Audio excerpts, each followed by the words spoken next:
अस्सलामुअलैकुम वरहमतुल्लाहि वबरकातुहू। उम्मीद करती हूँ कि आप ईमान और सेहत की बेहतरीन हालतों में होंगे। और ये मैं घर से निकल आई हूँ। बादल इतने ज़्यादा गहरे हैं और मुझे लगता है मुझे वापस जाना चाहिए क्योंकि बारिश भी शुरू हो गई है। तो मैं वापस जा रही हूँ। आज मेरी वॉक जो है वो कैंसिल हो गई है।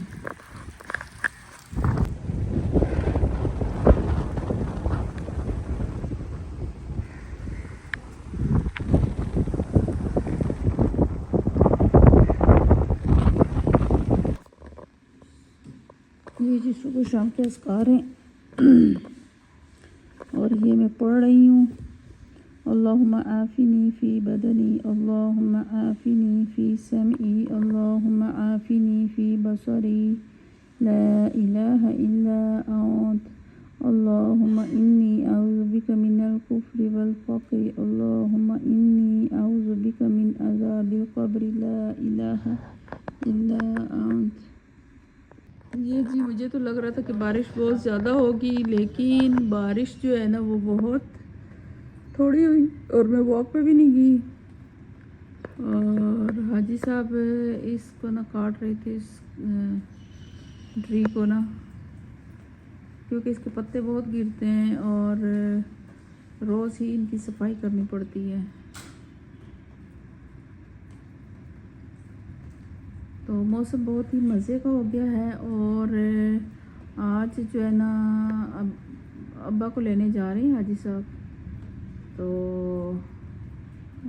अल्हम्दुलिल्लाह अल्लाह ताला अब्बा को ज़िंदगी दे, सेहत दे, तंदुरुस्ती दे और अब्बा वापस आ रहे हैं इंशाल्लाह ताला। तो आज मोहम्मद का फर्स्ट डे स्कूल में है तो वैसे इसका थर्ड डे, लेकिन एक दिन ही ये गया और बीच में छुट्टियां थी और आज वो रेडी हो रहा है। तो देखते हैं अंदर।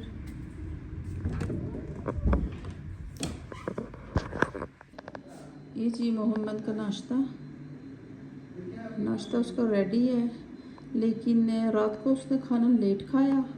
उसकी वजह से कह रहा है कि माँ मैं नाश्ता आज नहीं करता। और चलें। ये जी दो मर्द जब घर से निकलते हैं ना तो ये हाल होता है शूज़, ये चीज़ें बिखरी हुई, अलमारियाँ खुली हुई, जल्दी थी दोनों को, लेट हो रहे थे। वैसे वो चीज़ें थोड़ा ठीक करके ऑर्गेनाइज़ करके जाते हैं, ऐसी भी बात नहीं है। और ये नाश्ता मोहम्मद ने तो नहीं किया, फिर मैंने कहा चले मैं ही कर लेती हूँ। पराठा तो मैं बहुत कम लेती हूँ, लेकिन मैंने कहा फिर आज खा लेती हूँ पराठा। और इधर से ये कपड़े इस्त्री करने वाले हैं, ये करूँगी। ये थोड़े थोड़े करके करती हूँ, इकट्ठे नहीं होते सारे। और चलें फिर ये करते हैं स्टार्ट। तो पहले मैं देती थी धोबी को, लेकिन अभी भी देती हूँ कॉटन के। जो वॉश एंड वेयर होते हैं वो मैं फिर कर लेती हूँ घर में ही। तो धोबी असल में देता लेट। और फिर मैंने आजकल बच्चों की ये ड्यूटी लगाई हुई अल्हम्दुलिल्लाह। जब छींक आए तो अल्हम्दुलिल्लाह पढ़ें, और सुनने वाला जो वो यरहमकुल्लाह कहे। और क्या कह रही थी मैं, हाँ, अब मैंने बच्चों की ड्यूटी लगाई है कि सारे बच्चे अपने अपने कपड़े जो है ना वो खुद प्रेस करेंगे। क्योंकि धोबी वाला सिस्टम मैंने अब थोड़ा ना कम कर दिए, कम क्या ख़त्म ही कर दिए है। हाजी साहब के कपड़े सिर्फ देती हूँ और उनके भी वो वाले देती हूँ जो कॉटन वगैरह के हों। तो चलें ये करते हैं कपड़े इस्त्री।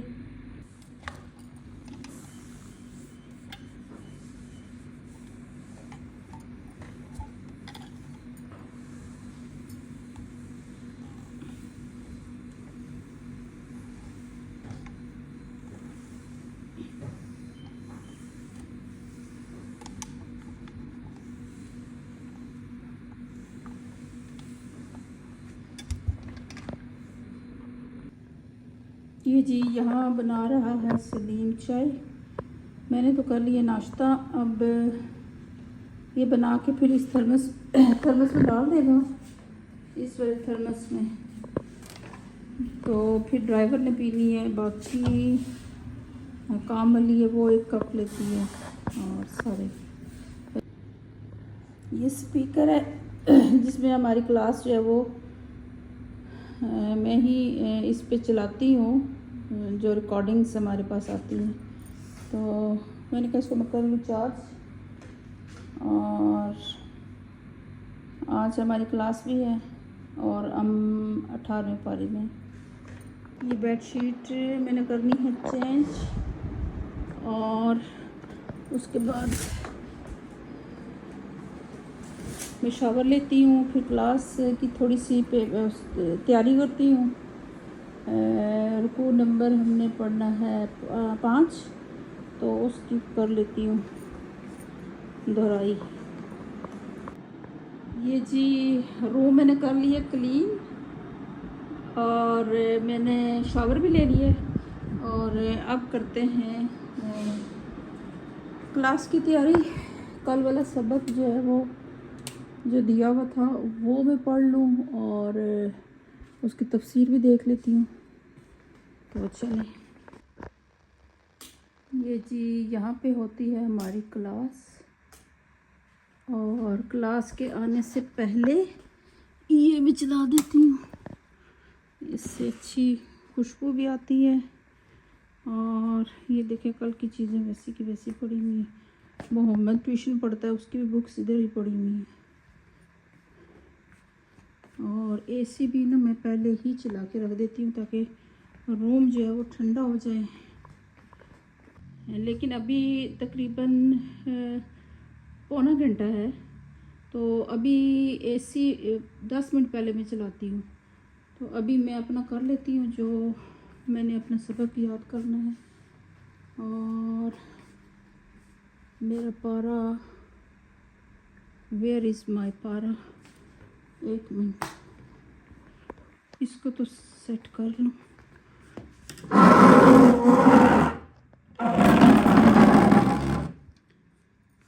ये 3 दिन ना बुक्स फिर मैं इधर से उठाती नहीं हूँ, जितने दिन हमारी क्लास होती है ये इधर ही पड़ी रहती हैं।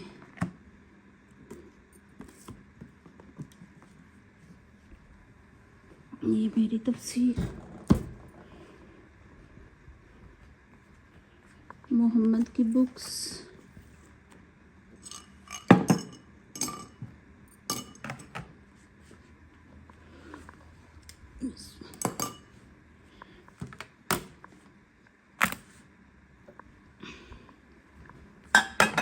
ये पानी नया भर के लाऊं, कल का पड़ा हुआ है।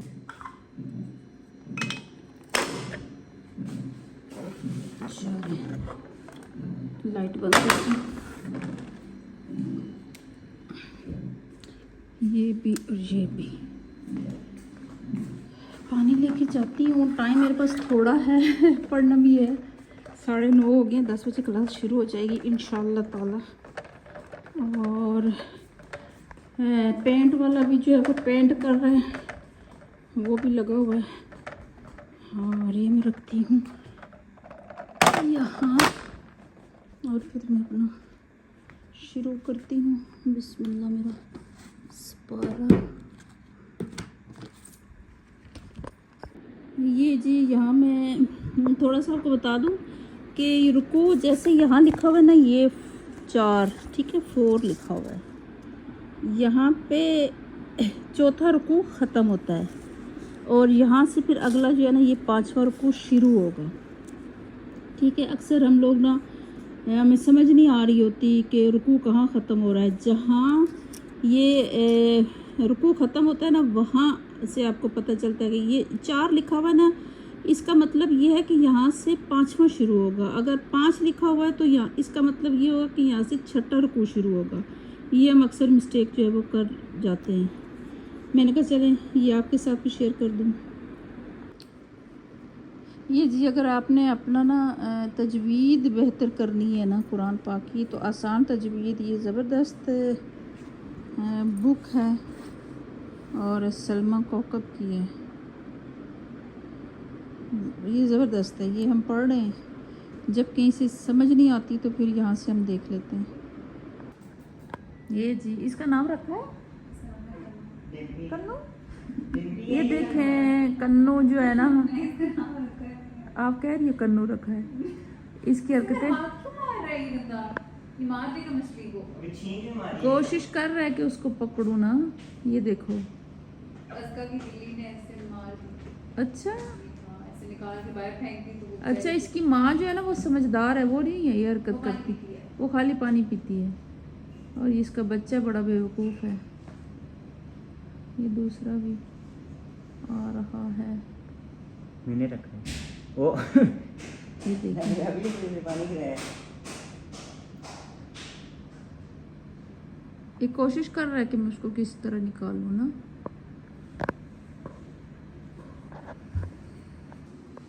ये जी सैलेड, और आज क्या पका है मैं आपको दिखाती हूँ।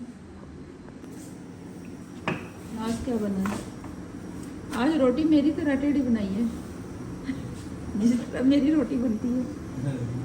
ये देखें जी कड़ी, ज़बरदस्त और बहुत मज़े की लग रही है। पता नहीं टेस्ट कैसा है लेकिन लग बड़ी मज़े की। ये पकोड़े बहुत मज़े के थे। रोटियां बन रही हैं। वैसे आप मुझे बताएं कि कौन कौन जो है ना कड़ी के साथ सैलेड खाता है।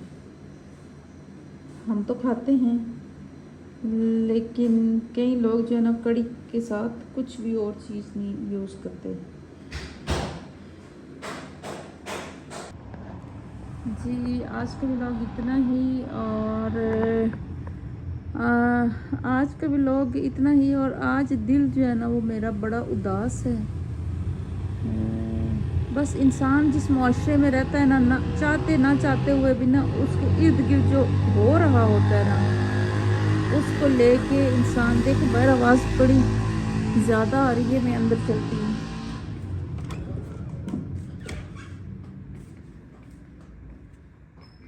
ये इधर बैठ के मैं फाइनल बात करती हूँ। आज हम लोग क्लास में भी ये डिस्कस कर रहे थे कि इंसान जिस मुआशरे में रहता है ना उसके इर्द गिर्द जो कुछ हो रहा होता है, चाहे वो अपनी ज़िंदगी में कितना ही खुशहाल क्यों ना हो, लेकिन वो उन चीज़ों से मुतासिर हुए बगैर नहीं रह सकता। जैसे वो इंडिया की एक बच्ची जो डॉक्टर अभी बन रही थी और प्रैक्टिस में थी, हाउस जॉब पे थी, और बेचारी 36 घंटे उसे ड्यूटी दी और फिर उसका जो है ना किस तरह मर्डर किया गया। ये ख़बर जो है ना अंदर तक वैसे तो हमारा मुआशरा हम लोग बेहिस हो चुके हैं। आए दिन हम इतनी ख़बरें पढ़ते हैं, इतना कुछ देख रहे होते हैं कि बेहिसी का ये आलम है कि हमें कोई फ़र्क नहीं पड़ता। लेकिन ये वाला जो वाक़या है ना इतना कोई दर्दनाक और इतना बस दिल को जो है ना बहुत इस चीज़ ने उदास कर दिया है। तो औरत मैं तो कहती हूँ कि कहीं भी महफूज नहीं है, अपने घर में भी वो महफूज नहीं है। और मर्द जो है ना वो दरिंदों की तरह जैसे वो घूम रहे होते हैं। और बस इंसान क्या करे। मुझे तो बड़ा ही वो बस एक बंदा क्या करे, मैं कुछ भी नहीं कह सकती इसके बारे में, लेकिन बड़ा दुख हुआ। और एक औरत जो अपने घर में भी महफूज नहीं है, हॉस्पिटल में लड़कियां जो जॉब कर रही होती हैं या वो उनका एक तरह का घर होता है, तो वो वहाँ भी सेफ़ नहीं है। तो जो दूसरे मरीज़ों के लिए इतनी एफ़र्ट कर रहे होते हैं, उनको बचाने की कोशिश कर रहे होते हैं, जो ज़ख्मी हैं उनकी दर्द में उनकी दुख में कमी की कोशिश कर रहे होते हैं, और उन्हीं को इतनी बेदर्दी से और हॉस्पिटल के अंदर जहाँ मरीज़ों का इलाज हो रहा होता है और वहाँ मर्डर कर दिया जाता है। और बस बंदा क्या करे। अल्लाह पाक इस दुनिया को अल्लाह पाक हदायत दे दे, इन मर्दों को ख़ास करके अल्लाह पाक हदायत दे दे। और बस मैं क्या कह सकती हूँ इसके बारे में, दिल बड़ा दुखी हुआ है। तो बस आज का ये कुछ रूटीन थी जो आपके साथ मैंने शेयर की है। अस्सलाम वालेकुम रहमतुल्लाहि व बरकातुहू। और दूसरा ये बात मुझे बड़ी अजीब लगती है लोगों की, लोग कहते हैं कि फ़लाँ औरत थी वो बेपर्दा क्यों घूम रही थी। ठीक है, सही है, बिल्कुल ये कि दीन इस्लाम में पर्दे को हुक्म देता है, लेकिन मर्द को ये अल्लाह ताला ने ये मर्द को ये नहीं कहा कि जो इस तरह के कपड़ों में आई घूम रही है और तुम उस पर अटैक कर दो। ठीक है, हम इस चीज़ को मानते हैं कि औरत पे जो है ना पर्दा फ़र्ज़ किया गया है, वो अपने आप को ढांक के रखे, लेकिन मर्द को भी इतनी आज़ादी नहीं है। कुरान में सबसे पहले जो हुक्म है वो मर्द को है कि वो अपनी निगाहों की हिफाजत करे, निगाहें नीची रखे। एक दफ़ा जो नज़र पड़ जाती है वो तो अल्लाह ताला माफ़ कर देता है, लेकिन एक बच्ची जो अपने काम से थकी हुई, वो सोई हुई, वो कौन सा वहाँ कोई मॉडलिंग कर रही थी। तो बहरहाल अल्लाह ताला हदायत दे सब मर्दों को। मैं तो ख़ास तौर पे मर्दों के लिए कह रही हूँ, अल्लाह पाक उनको भी हदायत दे। और बाज़ औरतें भी इस तरह की होती हैं जिनको ज़्यादा हदायत की ज़रूरत होती है, लेकिन मैं कहती हूँ कि ये मर्दों का बनाया हुआ माशरा है, इसमें औरत महफूज नहीं है। औरत जो है ना वो घर के अंदर भी महफूज नहीं है, वो कहीं अकेली जा नहीं सकती। वो कहीं ऐसे वीराने से जब गुज़र रही होती है जहाँ दूर दूर तक कोई बंदा ना हो, वहाँ उसको खौफ महसूस होता है, जबकि मर्दों के साथ ये वाली चीज़ नहीं होती। औरत को ये खौफ होता है कि बस कोई दरिंदा मुझ पे अटैक कर जाएगा और मेरी इज़्ज़त जाती रहेगी। और बहुत कोशिश में औरतें ये होती हैं कि वो ख़ुद को जो है ना वो बस बचा के रखें, बाहर कम निकलें, लेकिन मजबूरन कई औरतों को जाना पड़ता है, बाहर निकलना पड़ता है। और अल्लाह ताला ने इस तरह की कोई पाबंदी भी नहीं लगाई कि आप बिल्कुल जो है ना घरों से बाहर ही ना निकलें। कई लोगों की मजबूरियाँ होती हैं, कई औरतें जो वो जॉब कर रही होती हैं, बच्चे यूनिवर्सिटीज़ में, कॉलेज में, स्कूलों में पढ़ रहे होते हैं। तो दीन को फॉलो करना तो अवलीन हमारी तरजीह ये है कि हम दीन को फॉलो करें और पर्दे के जो है काम है उन पे अमल करें, लेकिन मर्द को भी इतनी आज़ादी, इतनी खुली छूट नहीं दी गई कि वो जो है ना वो दरिंदा बन जाए। तो इस पे मैं कहती हूँ जितनी भी इस वाक़े की मज़म्मत की जाए वो कम है। तो चलें।